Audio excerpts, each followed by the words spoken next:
अब आप सब अपने अपने घर जाइए, मेरे को बड़ा अच्छा लगा।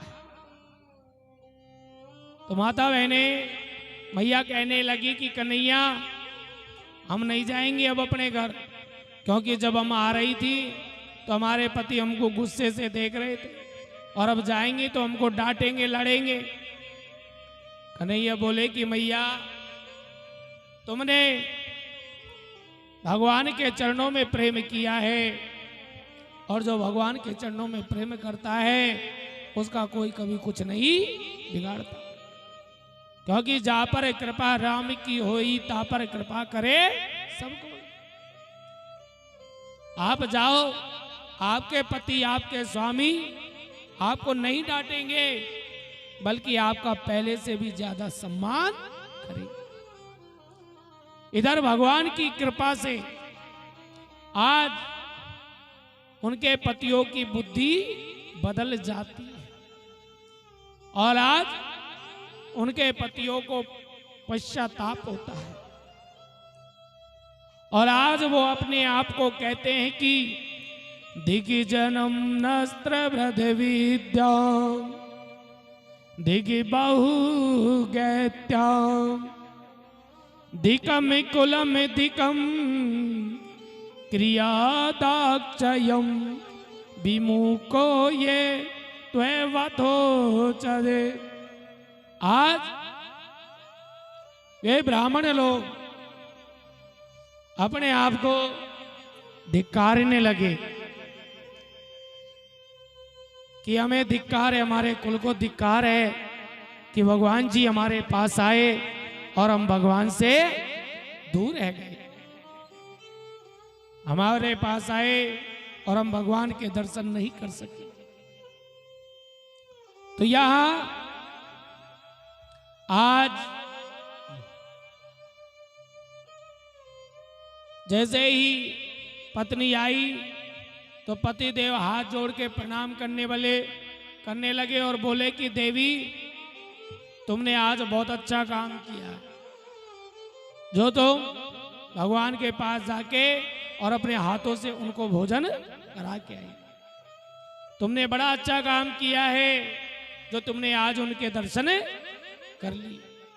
और एक हम है जो हम यहाँ पर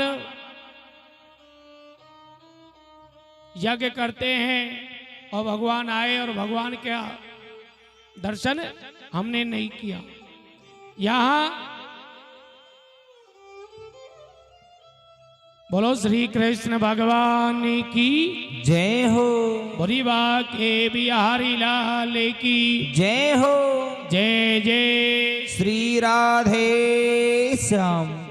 तो यहाँ आचार्य श्री सुखदेव जी महाराज कहते हैं कि वो ब्राह्मण कहने लगे अपनी पत्नियों से कि देवी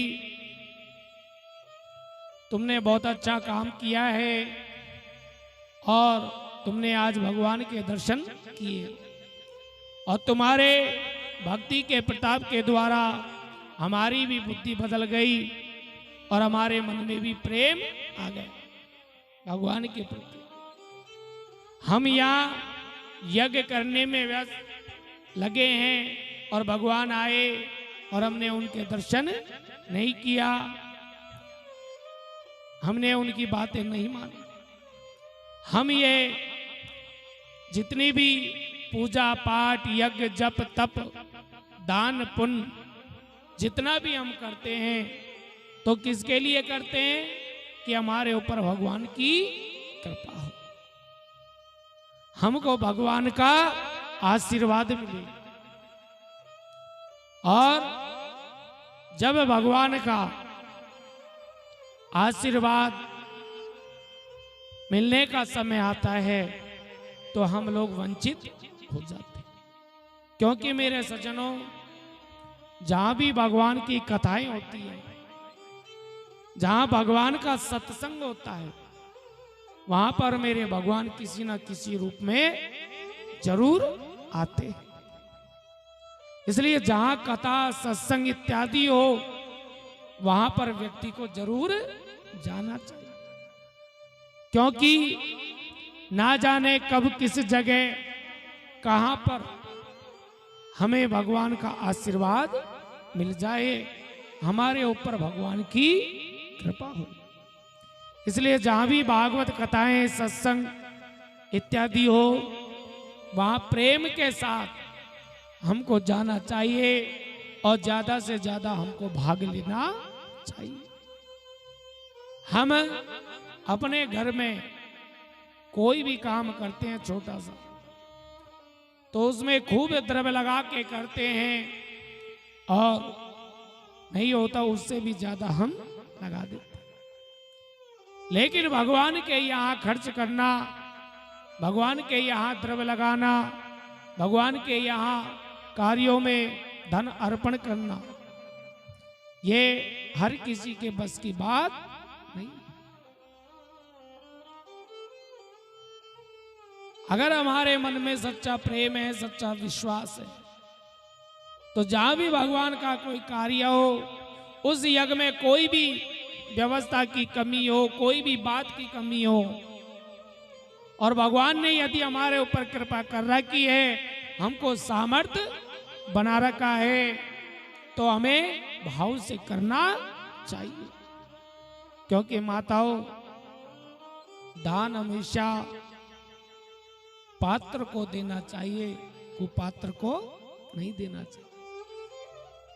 दान अच्छी जगह देना चाहिए, जहां जरूरत हो वहां पे दान करना चाहिए। जिस जगह जरूरत नहीं वहां दान देने से कोई फायदा नहीं। जिस जगह लाखों करोड़ों अरबों पहले से है और उस जगह आप दान कर रहे हो, तो हो सकता है आपका जो दान है, आपका दिया हुआ धन गलत जगह पर व्यय हो रहा हो। अगर वो धन गलत जगह लगता है तो मेरे सज्जनों, उसका दोष आपको भी लगता है। तो इसलिए दान जो है हमेशा पात्र को देवे, अच्छी जगह देवे, जहां जरूरत हो वहां दान करे।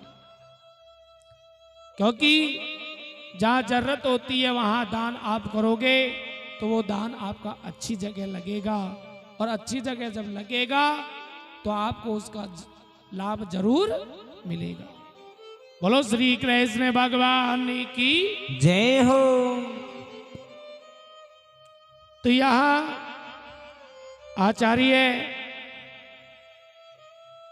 श्री सुखदेव जी महाराज कहते हैं कि आज ये ब्राह्मणों की बुद्धि बदल जाती है और ये ब्राह्मण अपने आप को धिक्कारते हैं और इनका अभिमान चूर हो जाता है। इन ब्राह्मणों का अभिमान चूर हो जाता है कि हमने अपने आप को ज्ञाता ज्ञानी समझते हैं।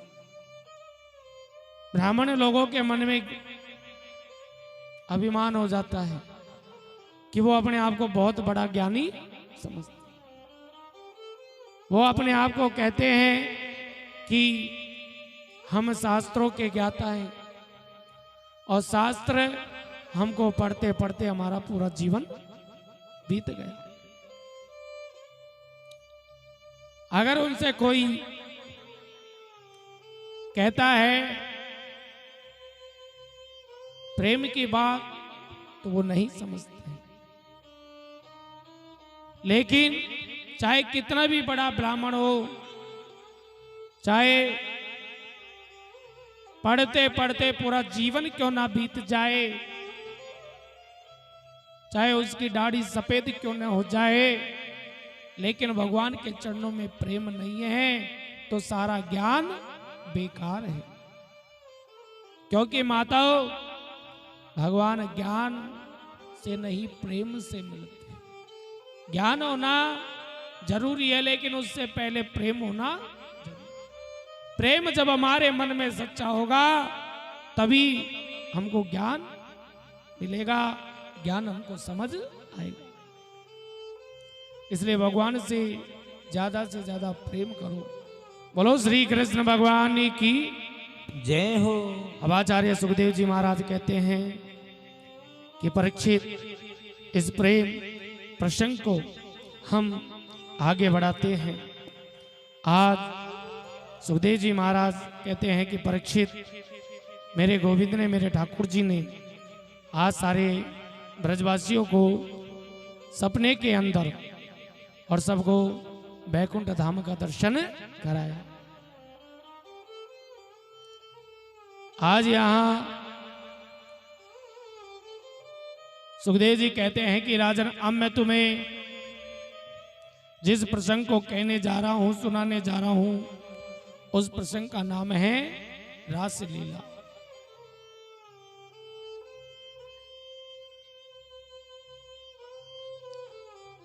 आज मेरे भगवान यहाँ बड़ी सुंदर रासलीला करते हैं। आज शरद पूर्णिमा की रात्रि है। आज मेरे कन्हैया अपनी मधुर मधुर मुरली को बजाते हैं। आज मधुर मधुर बंसी को जब मेरे कान्हा ने बजाया तो 84 कोस ब्रज में रहने वाली जितनी भी जो गोपियां थी, सबने बंसी के आवाज को सुना और बंसी की आवाज को सुन करके और जो जिस कार्य को कर रही थी उसी कार्य को छोड़कर और मेरे गोविंद के पास में चल दी। बोलो श्री कृष्ण भगवान की जय हो।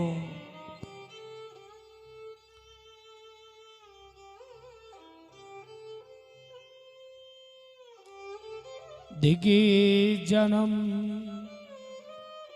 ने स्त्र वृद्ध विद्या दिगे बहुगत्या दिकम कुलम धिकम क्रियादाक्षयम विमुखो ये त्वे वधो चले। आज सारी गोपियां जो है छोड़ करके चल दी जो जिस कार्य को कर रही थी। एक गोपी गाय का दूध निकाल रही थी कि बंसी की आवाज को सुन लिया और दूध के बर्तन को वही डाल के और चली है कृष्ण के पास। एक गोपी का अपनी लगा, एक में नहीं लगा और चली है कृष्ण के पास।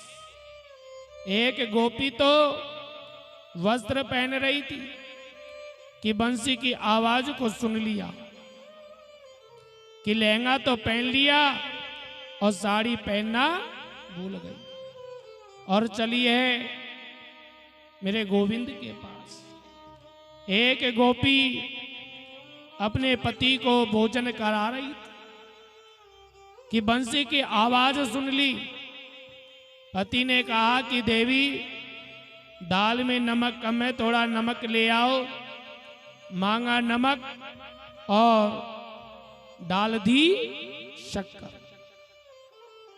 एक गोपी अपने बालक को दूध पिला रही थी कि बंसी की आवाज सुन ली कि बालक को जमीन में बिठा करके और दौड़ी है कृष्ण के पास।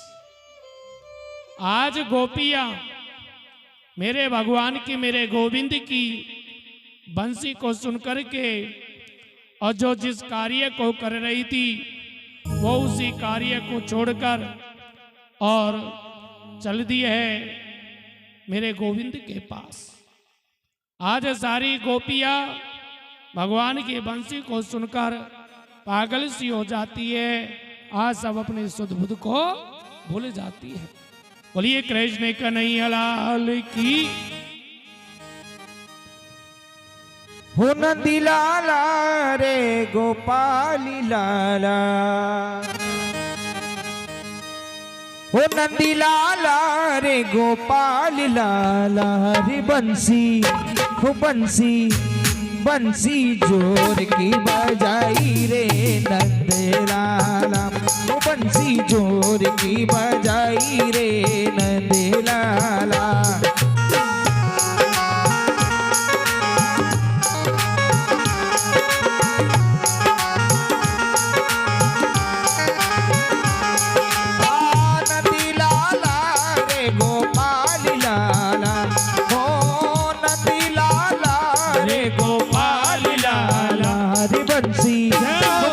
बंसी जोर की बजाई रे नंदलाला बंसी जोर की बजाई रे नंदलाला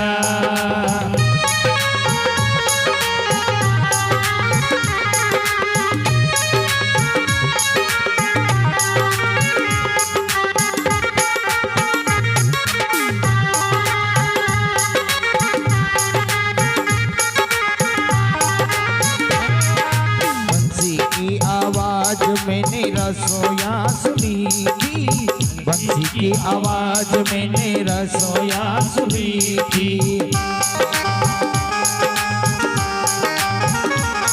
ओ बंसी की आवाज मैंने रसोया सुनी थी बंसी की आवाज मैंने रसोया सुनी थी रोटी रोटी रोटी तवा पे छोड़ाई रे नंदलाला बंसी जोर की बजाई रे नंदलाला सब लोग झूमते हुए प्रेम से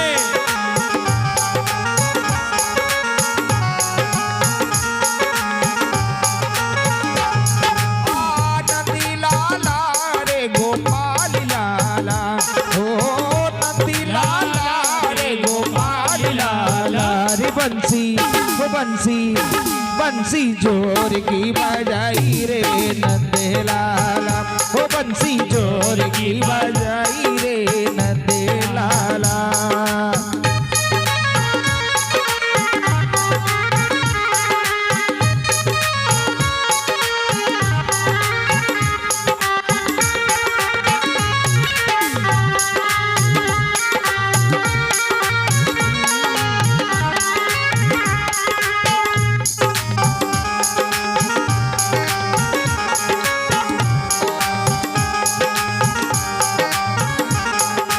बंसी की आवाज मैंने यमुना पे सुनी थी बंसी की आवाज मैंने यमुना पे सुनी थी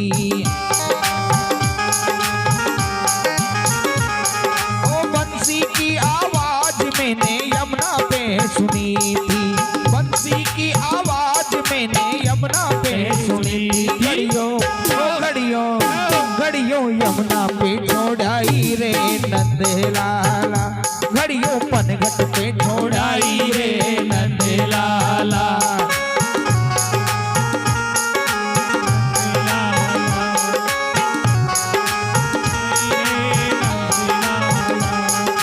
नंदलाला रे गोपाल लाला हो नंदलाला रे गोपाल लाला रे बंसी बंसी बंसी जोर की बजाई रे नंदलाला बंसी जोर की बजाई रे नंदलाला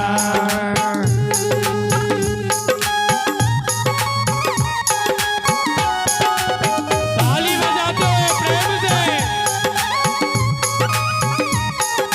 जय हो।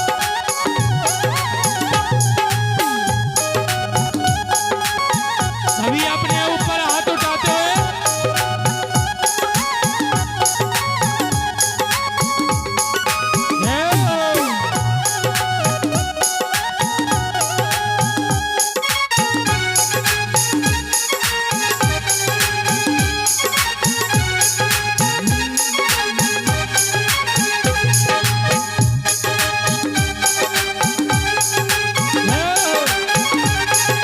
बंसी की आवाज मैंने बागा में सुनी थी बंसी की आवाज मैंने बागा में सुनी थी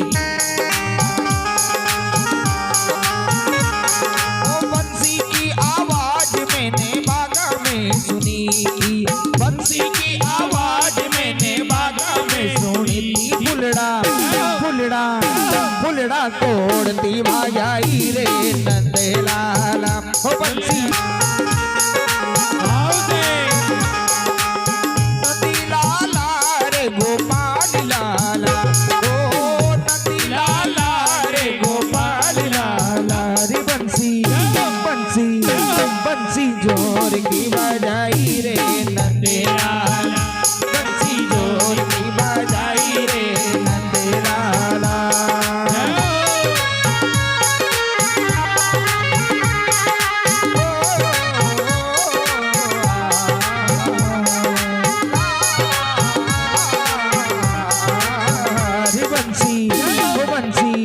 बंसी जोर की बजाई रे नंदलाला, वो बंसी जोर की बजाई रे नंदलाला।